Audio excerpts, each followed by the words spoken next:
Hello everybody, and welcome to this week's Facebook Live. Today is another one of my series of low-carb 5-minute tips. I started them a couple of weeks ago, and I'm just going to do lots and lots of different 5-minute tips to get you cracking onto living low-carb and give you some little tips to make it a lot easier for you. So today we're going to talk all about snacking and how to stop the snacking. And I know when I started, I didn't realise, but I was actually snacking too much.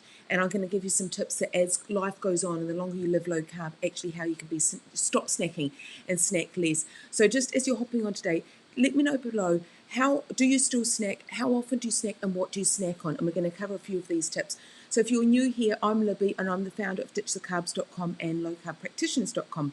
And like I say, these are my little 5-minute tips. So we're going to get cracking on here today about, first of all, about snacking. I think it's completely different snacking as to whether you're a beginner and whether you've been living low carb for some time. If you're a beginner, you actually snack quite often because you're going from high carb snacks and chocolates and crisps and candy bars and all those kind of things, and you actually want to swap from those kind of snacks into low carb snacks. So a lot of people have sort of portion controlled snacks and they take them around with them. But as time goes on, the snacking actually becomes less. So depending on where you are and how long you've been low carb will depend on how you are with your snacking. So like I say, if you're a beginner, you generally go for the low carb snacks. If you've been low carb for quite some time, then you might not be snacking at all. So the first tip I'll give you today is think about, if you are snacking, what could you have done to the previous meal to make it be a bit more sustaining for you? Could you have actually been adding healthy fats to that meal? And I know I was scared at the beginning to be adding healthy fats to my meals. So you could be adding sort of butter onto your steak or cheese onto your meal. Say, like if you've got a salad, you can put some cheese in there. You can put lots of extra virgin olive oil. If you're having roast pork, enjoy the pork crackling and the pork skin that comes with it. If you're having chicken, enjoy the skin.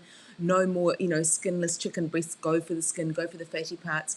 Maybe if you're having sort of like a little deli platter for lunch or for dinner, have some pate in there. Whatever it is that adds the healthy natural fats into your meals, because that will keep you fuller for longer, and it just means that you may not need snacking in between the next meal. So that's tip number one. Tip number two is portion control your snacks, because snacks can quite often add up to a fourth meal. If you think about how many times you nibble off your children's plate or you nibble off your husband or your wife's plate as you're kind of putting things into the dishwasher, and those little snacks throughout the day add up. And if you're having sort of, breakfast and you have a snack sort of mid-morning and then you have another one before lunch and then so on, if you think of them visually on one whole plate, it quite often adds up to a fourth meal.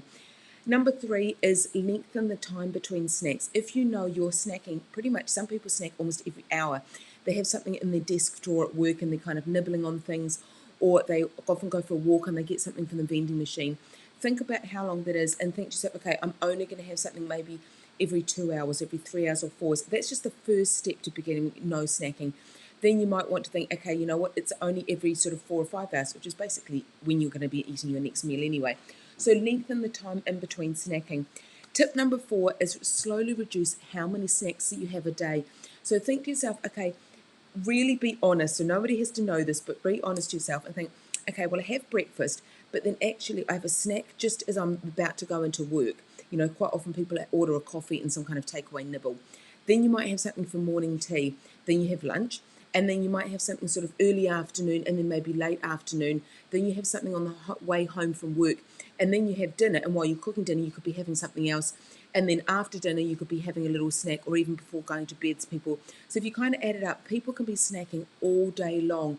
And there's an article I've written about, are you feeding or are you fasting? And that's kind of the two situations.